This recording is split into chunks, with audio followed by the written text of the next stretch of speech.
This episode of the Animal Pakcast is made possible by Animal Pak, the complete all-in-one training pack. Convenient performance packs for committed athletes, including multivitamins, amino acids, and a complete performance complex. Okay, so this is the debut of the Ask Animal segment. I am your host. My name is Joseph Pircher. Alongside me, J-Dog, G6. Want to say thank you to all the fans that wrote in. We got an awesome response. We got a ton of questions, so we are not going to be able to get to all the questions, guys. If we do not get to your question, please write it in the next time, and we will try to get to it. We got so many good questions. I screenshot and saved a handful of them for the next time. So if we didn't get to you guys, please don't be discouraged. We want to hear from you, and we want to hear your feedback. So let's just jump right into it. So we have our first question from @PonchoPoppy. What are your 3 essential supplements when on a budget? Want us to go around the table and do it? Yeah. I'd say, for me... So on a budget. Completely essential. Think about like a college kid or... Yeah, if I'm going to be on a major budget, 3 essential ones I'm going to go for is a good protein powder. I've always used protein powder post-workout at least, if not for meal replacement as well. They're pretty much a staple. I think that everybody can afford them. Everybody that's even on a budget can. The second one I'm definitely going to use a creatine monohydrate. That's a very inexpensive supplement. It's tried and true. It's been proven for probably at least 20 years, studied and proven to help you build muscle, help your performance. And this is a personal one. I know a lot of people might disagree with me on the next one, but I like a good pre-workout. I know some people are very against them. They're not needed. And I like the feeling of being just completely blitzed when I go into the gym. So that's just me. I don't think that it's not like you'll have a better physique with it as opposed to if not. It's not like you'll have a bad physique if you don't use a pre-workout. However, I just like to use them. A good one really light a fire into my... To that point, though, taking the pre-workout itself is not going to give you any physique changes. Right, no. But there are some guys that it's clear they train differently. So if you are going to train balls to the wall and it takes a pre-workout, then absolutely that should be one of the 3. Right. There's a lot of things out there that have placebo effects, and they've done double-blind studies for it. And they've proven it didn't work, but if you train a different way because you think that you're on it, listen, I don't care how you skin the cat. As long as you get there with the better physique, it's fine. All right, so I'm going to take it back to my college days. So this is what I did. We didn't have pre-workouts then, but we did have fat burners that we used as energy. Take it to 2020, I'm using pre-workout if I'm on a budget. I want that energy. I train for powerlifting, so I got to be locked in. If I'm feeling sluggish, I'm slamming back a pre-workout. So that's one. I'm going to do, for me, pack, because I want to get a multi in. I want to have my foundational nutrients in the system so that my system's primed, ready to go. So that's 2. And then the third one, since I can't do the protein, I would say creatine. I mean, it's the most studied supplement out there, so it's very affordable. You can get, even in our universal line, we have, I think, up to a kilo, which is like 200 servings. It's under, I want to say, $25. 200 servings. That'll last you a long time, and it's proven. There's so many studies that tout the benefits. Now, are you guys using stimulant-based pre-workouts? Do you use pump only? Because we offer both, so I know you love the stims, right? I do. However, I also love the pump products. I mix them both together. Yeah. Recently, I have 2 concoctions, both involving Animal Pump Pro and Animal Fury. I've been recently on a kick where I've been doing about a scoop and a half of Fury with 1 scoop of Pump, which is a half serving. I just didn't want too much powder, and I've been getting good workouts with them. Before that, I was doing a full serving of Pump Pro, which is 2 scoops, and 1 scoop of Fury. I'm a guy who doesn't really get affected that much by stimulants, so the 350 milligrams of caffeine in Fury it gets me going, but I can break down pretty much after. Scoop and a half or 2 of Fury is not suggested. This is a 300-pound ox that we're talking about. Absolutely. So please keep that in mind. It's a Joe will be up all night. I would be up for 3 days. So please be mindful of that. What do you take, Joe? Right now I'm just doing the Pump Pro. I'm working with John Jewett as my coach. Obviously he was a big part in formulating it, so I believe in that. I use that. For the last 10 years, it's like my body knows I should be sipping on something before I go into the gym. Absolutely. You know what I mean? That's just part of my routine. So I'm able to get that. I guess some of it could be possibly placebo, but I stick with the no stims. Let's move on. So the next one that I had down, at To Be Strong 1, says, I'm 19 and skinny. I'm trying to change that. I've been gaining for 3 years. I want to take it to the next level. Help. I say we throw this over to the man that puts on mass. Yeah. It's a question I answer a lot, especially in like my DMs and everything. I get a lot of, guys that just want to add, a lot of mass on. In this particular question, I try to figure out what he means by taking it to the next level. In some circles, that means, hopping on gear and taking it to that next level. Maybe we'll handle this question in terms of he just wants to take his physique in terms of size to the next level. So I'd say the biggest thing is he's going to have to, I know it's a generic answer, but he's going to have to analyze his diet.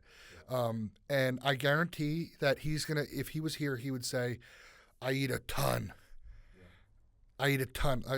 Everyone says that you look at their diet, it's like 2 chicken meals and like a few eggs for breakfast. Like, buddy. Most of the time, not even. It's like, I eat a ton, and it's like, It's like a Quiznos sub. Well, what are you eating? And then they can't tell you. Right. Well, so, it's Or like maybe peanut butter one day and you eat a jelly. lot, and then the next day it's Right. back to eating super lean. Yeah. When I was that age, 19, and coming up like that, I used to eat a lot of 85% ground beef and pasta meals. It is not recommended for somebody who's like an overweight endomorph type, but a guy who's skinny like he says, that's a perfect meal for him. We offer, an animal meal product. He should be slamming those between meals because it's going to have high fats, high carbs, and a good amount of protein in them. So he should be having a meal replacement, if not some sort of mass gainer. He could be adding peanut butter to that, oatmeal for additional carbs, so there's a lot of things like that. He should be lowering his training volume. And I know this is a blanket recommendation that I'm making there because I don't know this guy, or I don't really know what he looks like, but just based on it, it sounds like he's a young kid. He's probably in the gym 6 days a week. Yeah. Bad move. I know that people out there think, you could, more. The gym is not where the muscles are made. It's the recovery. When I first dropped my training sessions down from 5 days a week to 4 days a week, this is the off season that everyone's seen so far where everything blew up. I only go to the gym 4 days a week. I've even considered going to the gym 3 days, but I like training a little bit too much for that. I think that guy should definitely raise his intensity, lower his volume, raise the food up. And at 19 years old, his natural testosterone levels are high. The highest they'll ever be. The highest they'll be naturally. Yeah. So at that age, these guys can look at weights and just get bigger. So if he can get his diet and everything in right that way and really start pounding food, I'm talking about eating when you're not hungry. I'm talking about not going to the movie theater and forgetting your food. It becomes a way of life. It's a priority at that point. Yeah, like you mentioned, eating when you're not hungry. You mentioned Animal Meal before. It's a great product. Obviously, guys, we're here representing Animal, so that's a product that we make and we stand behind. But if you can't afford it and you're a 19-year-old kid and you're skinny, I made my own mass gainer shakes for years with any protein powder that I could afford. I would load it with oats, peanut butter. It was just about getting as many calories into the blender as possible without something that's going to upset your stomach. Yeah. So I would stay away from milk. I hear that some guys do mass shakes with milk. I would stay away from that. Fuck your digestion up, especially if most of us are lactose intolerant. As you get older, you lose the lactase enzyme.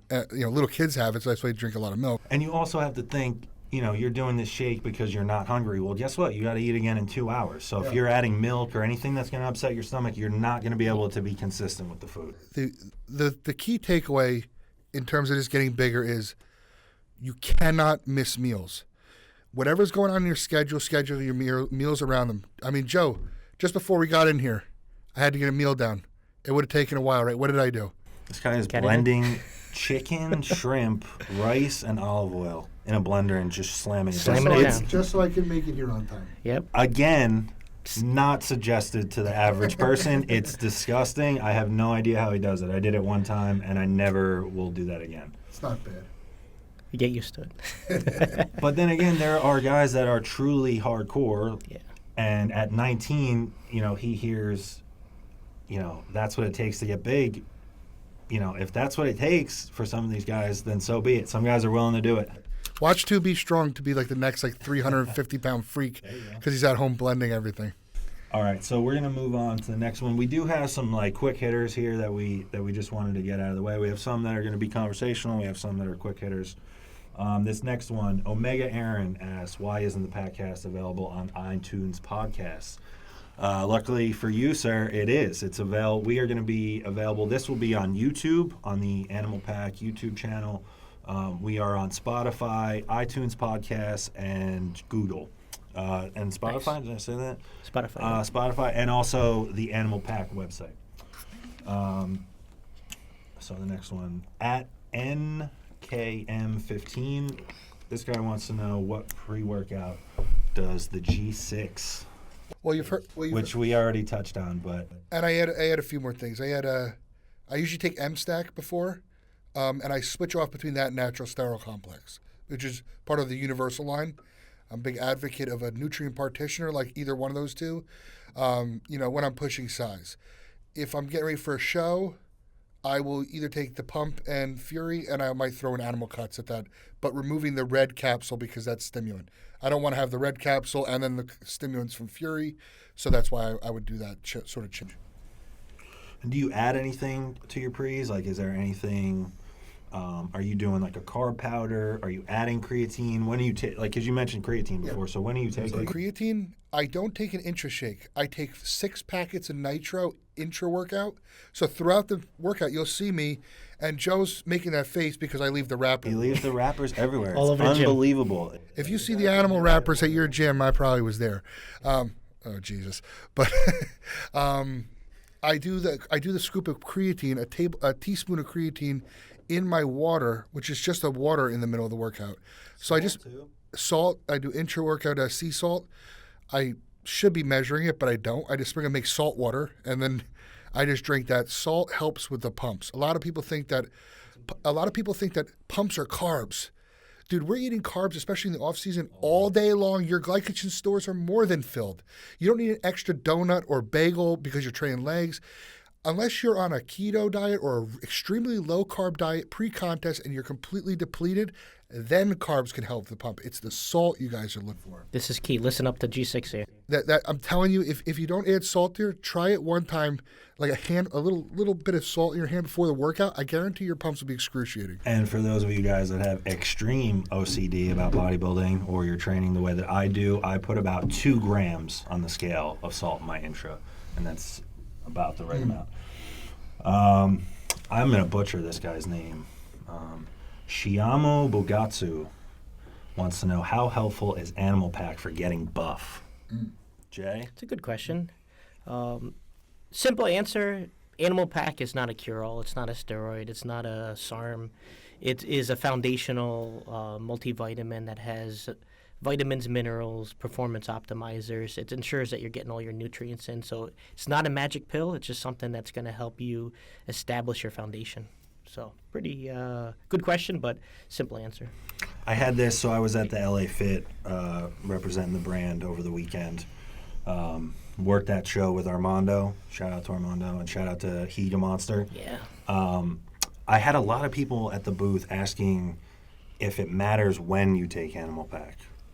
So what do you guys, do you take it with meal 1? Do you take it pre-training? Just so we can give an idea to guys that maybe don't know where to start.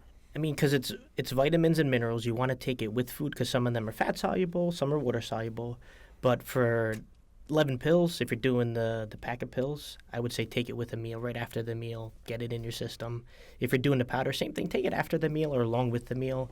It'll just optimize digestion and absorption. I'm more of a morning guy. There's no reason behind that other than it's just a rule of thumb. I don't want to carry it around with me all day. Yeah.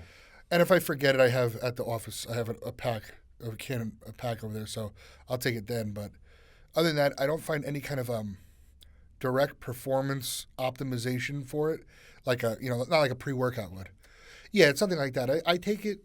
I take it because it's vitamins and minerals, and those are always good to take. And it's especially more important when you're really cutting down, because you're not getting all those, because your food's restricted. If you're eating just fish and like greens, you're restricting yourself from a lot of vitamins and minerals. I eat a lot of variety of food right now, so there's a lot more vitamins coming through that. So pack is even more important. That's why I'll double up on the Animal Pack to 2 packs when I'm prepping. All right, so Jay, you brought up something interesting. You were saying, Animal Pak is beneficial, but it's not a steroid, it's not a SARM. So we got a question about that. Behemoth Strong wants to know, for all of you guys, what are your thoughts on SARMs? So I'll kick this one off to you. Being that you mentioned it. Yeah, since I mentioned it, I want to say first off, I'm not an expert on SARMs. I just know that from a regulatory standpoint, because I work in product side, QC, for us to do it, it's not legal. So it's one of those over-the-counter things that I can't recommend. I know companies do it. It doesn't mean that the FDA won't come knocking on their doors to do it. But in terms of like the performance, if there's any performance benefits, I'd probably throw it over to you guys based on what you've heard and maybe some experience. I have no experience with SARMs at all. For myself, I have helped people that have used them, females mostly. When a girl isn't ready to take that next step and it's a little less mild. There's a couple of them that I've seen okay stuff for some females, but we also have no idea in 5 years, what is that going to be? If you use them, do you have clients use them? I never recommend clients to use them because I don't think they work. And I have used them, so there's my empirical evidence or my anecdotal evidence for that matter. And what, just not totally bonked? I've used Ostarine, LGD, which is supposed to be like the mass-gaining one. I didn't see anything from it. Yeah. And I'm sure there's going to be 100 people who are like, well, maybe you don't know your source. Or, I've taken S4, which is supposed to be like one of the cutting ones. There's going to be comments on YouTube now. Oh, my buddy took this and gained 30 pounds. Fuck you. I never took Cardarine. I've taken YK11, which is supposed to be like really close to steroids. That's a completely bullshit statement because it was not like that. I tried to kickstart like a steroid cycle with it. Nothing compared to what they were. It's not like D-ball. It's not like Anadrol. And, the bottom line is that the reason why these are so popular is they were put over the counter. Kids could come in and say, there's no black market, there's no gray area, no red tape for them to go and grab it. One, they're expensive as shit. $75 for 30 days of that is a lot of money. Yeah, that's a lot. That's a lot of money. It's got a fancy label of probably some kind of bull or something like that, and it's made in somebody's basement. And honestly, it very easily could be just a sugar capsule with a placebo effect. Yeah, there's no regulation to it. We haven't studied them. Yeah. Steroids have been studied since the 50s, maybe before. I think the 50s. So it's the matter of I've seen them not work. Not even like if I have to question is this working? It's not working. Yeah. You should know, and that's my stance on it. Yeah. All right. Rare Breed 82 wants to know. No budget on this, but what are the best products to stack for hard gainers looking to add size and strength? Test Explosion Stack. It's actually a combination. Years ago we had a bunch of stacks. First things first, hold on. Hard gainer, any person that I've ever heard use this term is not eating enough? Not eating enough. Yeah. They have no clue if they're a hard gainer because they're not eating. So eat 6,000 calories a day for 8 weeks straight. Come back to me and tell me that you didn't gain 10 pounds, and then we'll see if you're a hard gainer. But anyway, take it from there. Just say the person is, for hypothetical standpoint, a real hard gainer, skinny guy.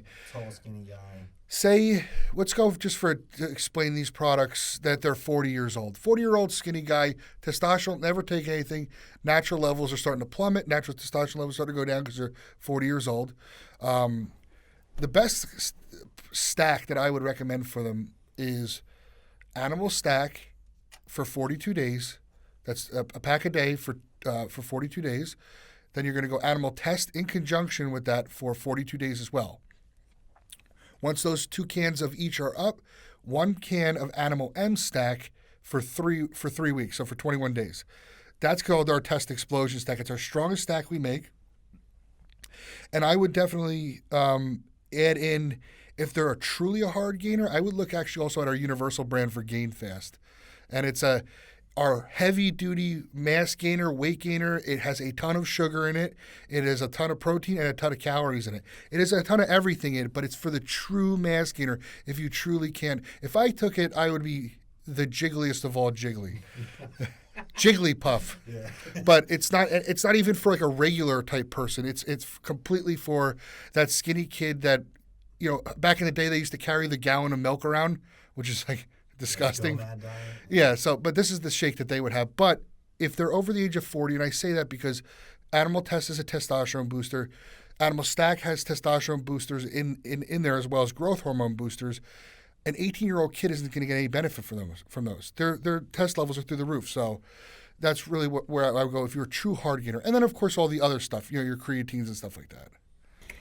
Yeah, I think, too, same deal as the answer before. This guy needs to look at how much activity he's doing. If he's, taking in food and he's got a hard time keeping it on and he can't do anything to keep weight on, well, your activity needs to come down then. Like, you need to look at training maybe – getting everything in within 2 or 3 days. And I know that sounds crazy for guys that love to be in the gym. I get it. I love to train too. But if that's what gets you to the end result, then that's what you got to do. Everybody's different. I don't care what this guy did or that guy did. Right. Me and Joe train together for legs, and sometimes we do completely different things for 70% of the workout and meet for the 30%. So, next one is, I'm going to butcher this too. At Rainier Man, he wants to know, do any of you smoke a joint post-workout for lower levels of cortisol? This is kind of a quick hitter one. I will just say that this is much more common than you probably believe across the fitness industry. I don't know how much of it has to do with actually lowering cortisol. Or just want to or you just want to get baked after you're done working out for the day. Make you relaxed. I will say I use it. I use it for sleep. It helps. But also when I'm in my off season and I'm just pounding food, it definitely has helped with the appetite. So for some of you guys, that you talked about earlier, you can't eat or you can't get your food down. I'm not advocating that you do any illegal drugs, but if you happen to live in one of the states where it's okay or you have a medical card, then let it rip. Don't do the edibles. They're very unexpected results that will not allow you to train or eat. It did the opposite for Gary. Gary had a brutal experience. It was in Las Vegas, so it was Las Vegas, so it was legal. So we were not doing anything wrong. Totally legal. But we were out there for the Olympia, and Gary had a pretty brutal experience. I was told I was a big guy and I could handle this, and I thought I was just going to get a lot of sushi, and paranoia set in. And let's put it this way: I was in bed by 7:30. I thought it was 2 in the morning, but it was 7:30. Sun was still out. I walk in, 300-pound guy. He gets a cheat meal in the off season, and he ate about 4 pieces of sushi, and we left. And then proceeded to think I was losing my mind. He thought kept touching his heart. He thought that he was dying. It was brutal. Anyway, post-workout, I think it's fine. Just don't do anything illegal. The next question comes from @PartyMarty81. How well do animal supplements translate into a CrossFit style regimen? I think that's a good question because there's a lot of misconceptions, I think, about our line. We are hardcore. We are authentic. We are in your face. The labels are in your face. But, I know soccer moms and just the most average people. I have my parents take Animal Pak. Can they get the whole pack down at once? With one swig? I doubt that. Our products are for performance. They help, supplement your performance. So as long as everything else is in line with your diet, your training, your mobility work, all those things that go into, good training and recovery, absolutely our products, can help anyone. Our products, I would recommend our products to someone that swims, to someone that fights MMA, to someone that golfs. It comes down to optimization. If you are trying to optimize whatever field, hobby, sport that you're in, our products are for you. Yeah, I would say similar to what Joe's saying. If you're an athlete and you're looking to maximize your performance, you will find a product in our line that can suit you. From the aminos, protein, got the animal meal for like a paleo type of meal replacement, to the pack, which gets all your nutrients in there, all the way on down. I mean, you could find something in our line that suits you. It's just our marketing. It's just the marketing is what it is. And that doesn't say, what can and can't be done, or what's hardcore and what's not. I mean, for real, very good CrossFitters would bury me into the ground. I mean, within seconds. So, that's just because you see powerlifters and bodybuilders, doesn't mean that it doesn't work for your sport or something like that. It's just, if you like what it is, take it. And by the same token, because I got this question actually a handful of times at the booth over the weekend, women wanting to know if it's safe or if it's okay for them to take Animal Pak or our products in general, which of course, other than maybe some of the more hardcore products, some of the products that Gary talked about earlier, Test, Stack, M-Stack, I would avoid those for females. But everything else, you got to just view it like they are optimizing whatever you're doing. So if you care to the point that you take supplements, then our supplements can help you get there. Next one, BS Lassiter, at BS Lassiter, wants to know how much of the animal product line is made in-house? Good question. Fantastic question. This one's got to go to Jay. Yeah, Jay, this is all you. Yes. I don't know how much of the public knows this, but we do all of our supplements in-house. We actually have manufacturing for our powders, capsules, tablets. We fill the packs in-house. We print our own labels. We have a QC department. We have a lab where we can test these things quickly to ensure that whatever's on the back of this product is in there and it's free of contaminants. We actually are thorough. We do everything by the GMP standards. And with that recent report that came out, that's rough. It's rough. Yeah. We're not going to talk about any other companies or anything like that. I can say proudly, though, that we were not affected by that report because of the way that we do things.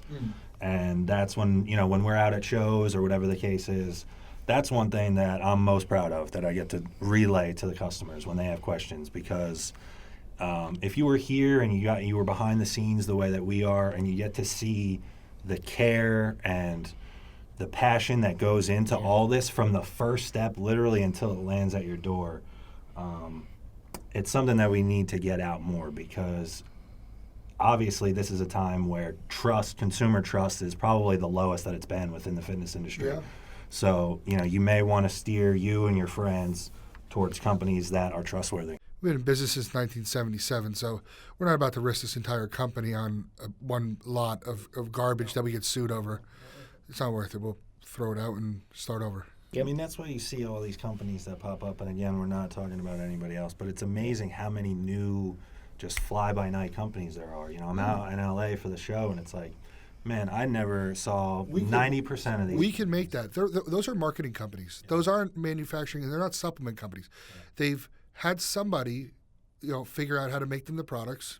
Who knows how they even formulated it, or what kind of credentials they have behind that. And they couldn't fill those caps in their house, put a label on the bottle, and we could have done that over the weekend and said, this is G6 nutrition, and here you go. Yeah. And you know what? With enough marketing power, because these are marketing companies, people will buy into it. Yeah. It could be cyanide for all you know. I mean, it's like.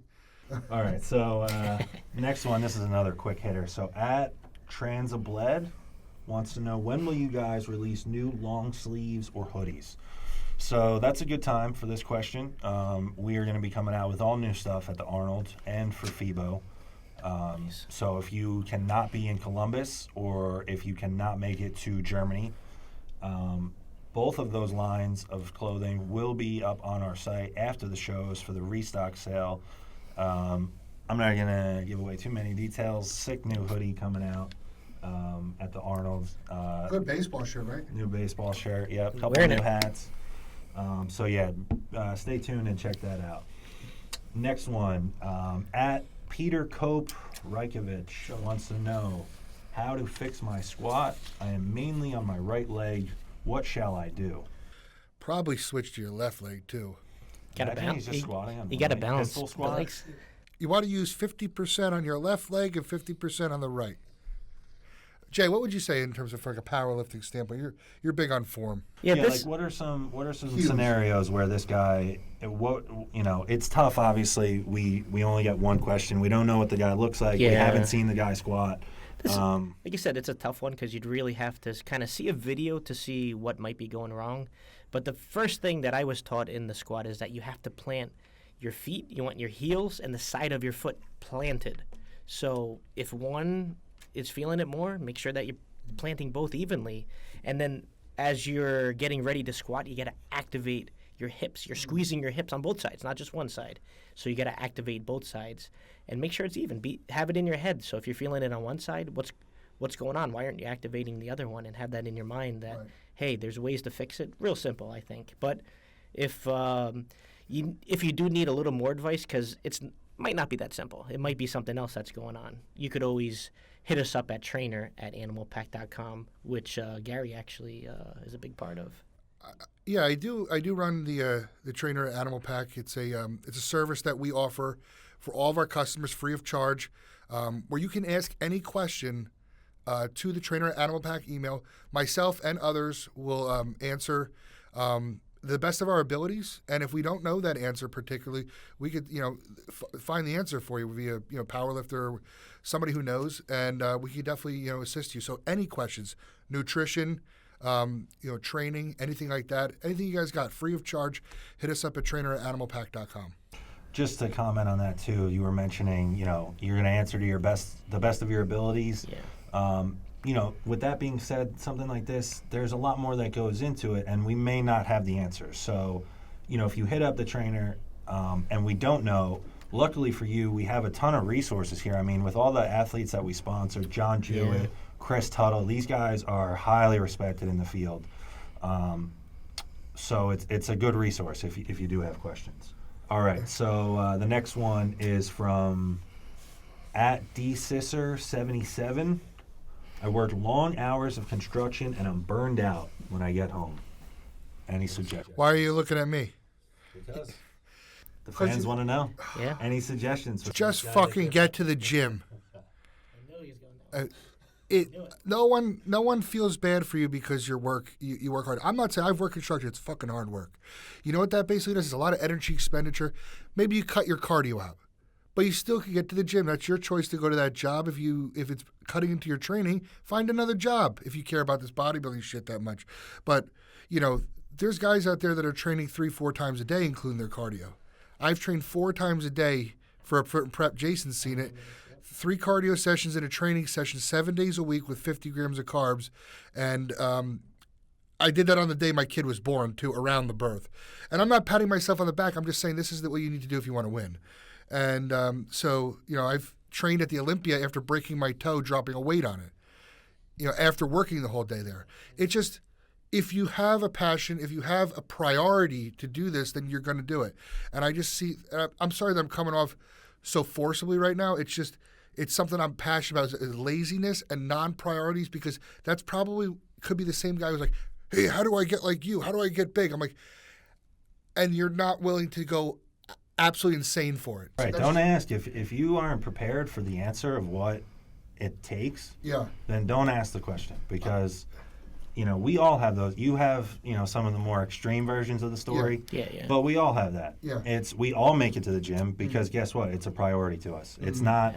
Oh, I don't have time, and I hear this all the time, like, oh man, you're so lucky that you have the time to go to the gym. Motherfucker, I make time to go to the gym twice a day if I need to. Yeah.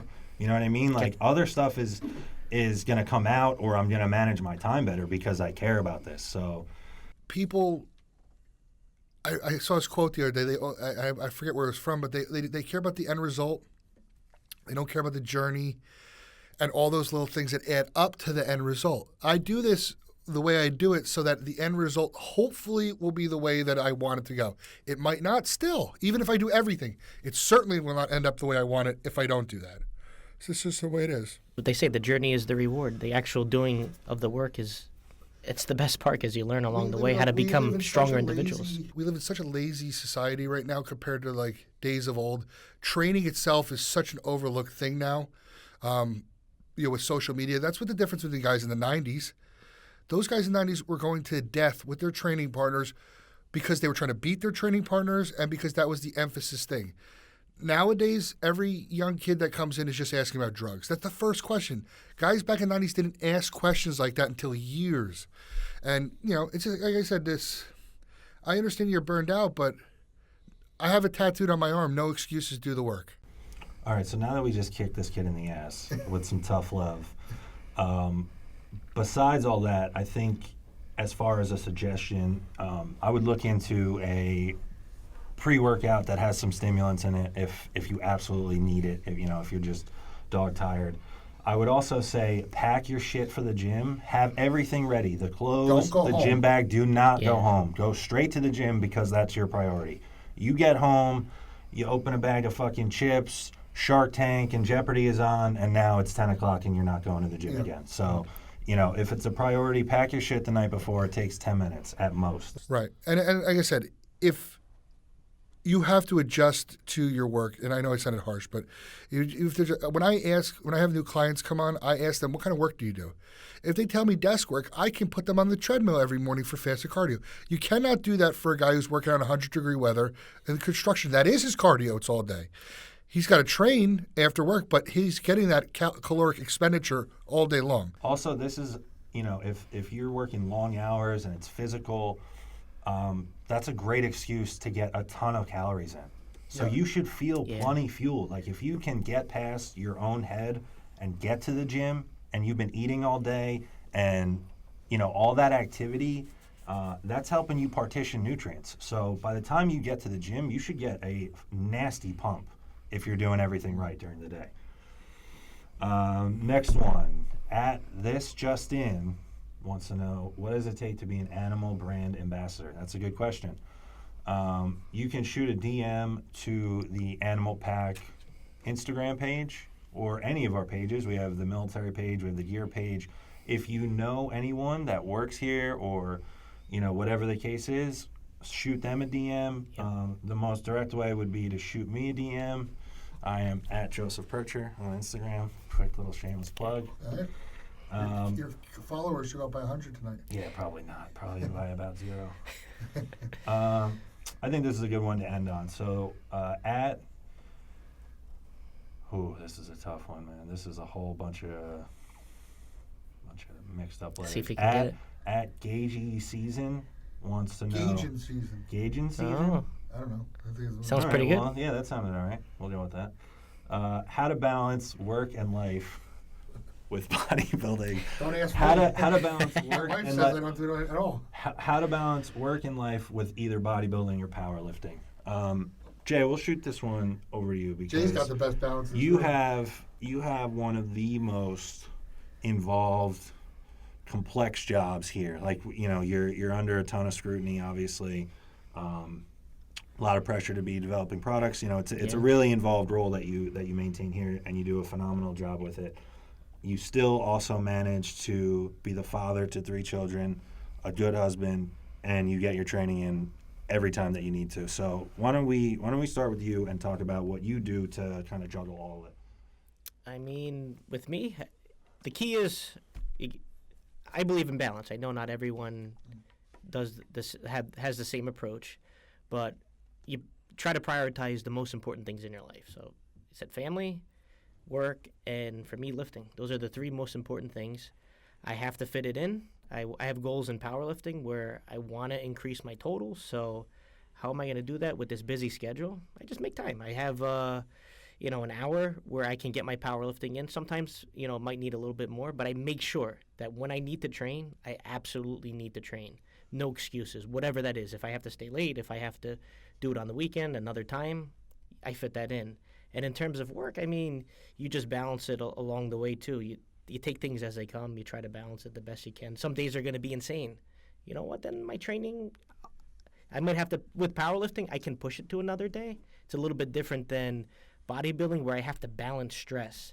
With powerlifting, if I'm lifting on a stressful day and I'm going for a really heavy lift, might not be that smart. It might be smarter for me to move it to another day when I don't have as much stress. Because I feel after doing it for so long, you know how your body feels. So if I need to move it to a different day, one day later is not going to kill it in terms of powerlifting. So I want to say for powerlifting, it might be a little bit easier to balance it. With bodybuilding, I got to listen to you guys to see how you guys can balance that, because I know that's 24/7.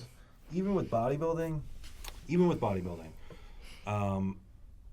I don't view it as balance, but it should just be a priority and it gets worked in. Yeah. Like balance, I think people abuse the word now because they don't want to commit to things, or they don't want to be fully involved. That's why I don't like it. Right? I don't like the word because of the way that people use it and abuse it. But really, balance, we all do, but it's just second nature. It's not something that we think about like, oh, I need to achieve balance or whatever the case is. You are the most hardcore person that I know. Yeah. And you still have a family, you still have a wife, you still have a kid, you still come to work every day.